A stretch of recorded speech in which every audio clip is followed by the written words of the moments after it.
কই মাছের ঝোল তেল কই অনেকেই খেয়েছো। আজকের রেসিপিটা একটু ট্রাই করে দেখতে পারো।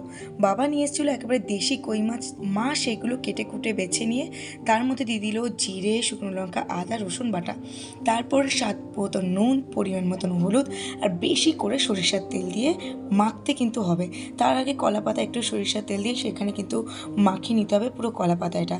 তারপরে ওই মাছগুলো সুন্দর করে ম্যারিনেট করে কলা পাতার উপরে একটা একটা করে সুন্দর করে সাজিয়ে দিতে হবে। যারা যারা ভাবছে যেটা মাছ পাতায় তাদের কিন্তু বলে রাখি, এটা কিন্তু মাছ পাতায় রেসিপি একদমই না। এটা কিন্তু একেবারে ইউনিক একটা রেসিপি। আর যারা যারা মাছ পাতায় রেসিপি দেখোনি তাদের বলবো একবার দেখে আসতে। অবশিষ্ট মশলাটা কিন্তু দিয়ে দেওয়া হবে, আর এই মশলায় কিন্তু কোনো রকম জলের ব্যবহার করাই হয়নি।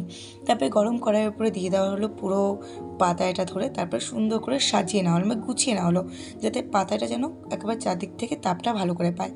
তারপরে যখন একটু একটু করে ফুটে আসবে কলা পাতা কিন্তু তখন 5 মিনিট পর পর ঘুরিয়ে দিতে হবে, ঠিক মাছ পাতার মতন, কিন্তু এটা কিন্তু মাছ পাতায় একদমই না। ঘুরিয়ে দেওয়ার পরে আর এই রেসিপিটার নাম হচ্ছে কই মাছের ঝোল খোলায়।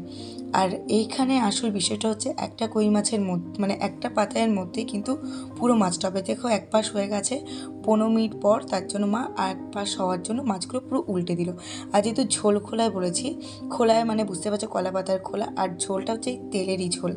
আর এই তেলটা দিয়ে কিন্তু পুরো ভাতটা মেখে খেতে হবে। আর তেল মানে পুরো ব্যাপারটা হতে আধা ঘন্টা লাগবে। আর মাছের পাতা যখন এরকম কালো লাল লাল হয়ে যাবে তখনই বুঝতে হবে মাছ ভাতটা রেডি। আর তোমরা দেখে বুঝতেই পারছো যে কত সুন্দর কালার এসে। তারপরে নামিয়ে ফেলো, গরম ভাতে সার্ভ করো কই মাছের ঝোল খোলায়। তোমরা একবার কিন্তু রেসিপিটা ট্রাই করতে পারো, দারুণ খেতে হয় কিন্তু।